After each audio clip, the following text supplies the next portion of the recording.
Holy Cross പള്ളിയിൽ വിശുദ്ധ കുരിശിന്റെ പുകഴ്ചയുടെ തിരുനാളിന് ഭക്തിസാന്ദ്രമായ തുടക്കം.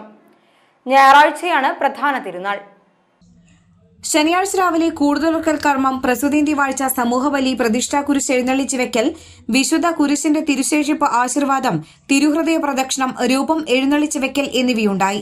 ഫാദർ ജോണി മേനാച്ചേരി മുഖ്യ കാർമ്മികത്വം വഹിച്ചു. Father Sibu Kallaparambil, father Davis Chalissery, ഇടവകയിൽ നിന്നുള്ള വൈദികർ, ക്ഷണിക്കപ്പെട്ട മറ്റു വൈദികർ എന്നിവർ സഹകാർമ്മികരായിരുന്നു. വൈകിട്ട് കുരിശിന്റെ കപ്പേളയിൽ ലതീഞ്ഞ, വിശുദ്ധ കുരിശിന്റെ നൊവേന, സന്ദേശം, തുടർന്ന് വഴിപാട്, തിരികൾ തെളിയിക്കൽ എന്നിവ നടന്നു.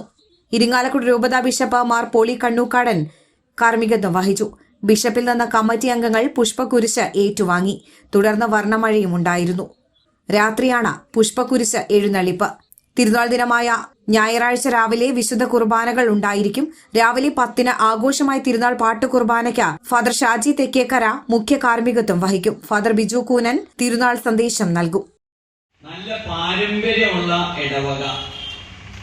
ഏത് വർഷമാണ് ഇത് ഈ ദേവാലയം സ്ഥാപിക്കപ്പെട്ടതെന്ന് നമ്മൾ ഓർക്കുന്നുണ്ടോ? 928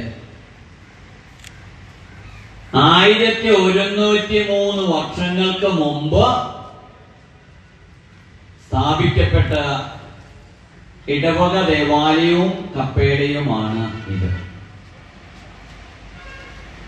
ഇന്ന് രൂപതയിലെ ഈ പ്രദേശത്തെ വലിയൊരു തീർത്ഥാടന കേന്ദ്രമാണ് ഈ വിശുദ്ധ കുരിശിന്റെ കപ്പേളയും ഇടവക ദേവാലയവും. ധാരാളം പേര് ഇവിടെ വന്ന് പ്രാർത്ഥിച്ച് ധാരാളം അനുഗ്രഹങ്ങൾ നേടിക്കൊണ്ടിരിക്കുന്നത്. അത് ജാതിക്കും മതത്തിനും കക്ഷിരാഷ്ട്രീയത്തിനും അതീതമായിട്ട് ഭക്തജനങ്ങൾ വന്ന് പ്രാർത്ഥിച്ച് അനുഗ്രഹങ്ങൾ നേടിക്കൊണ്ടിരിക്കുന്ന ഒരിടമാണ്.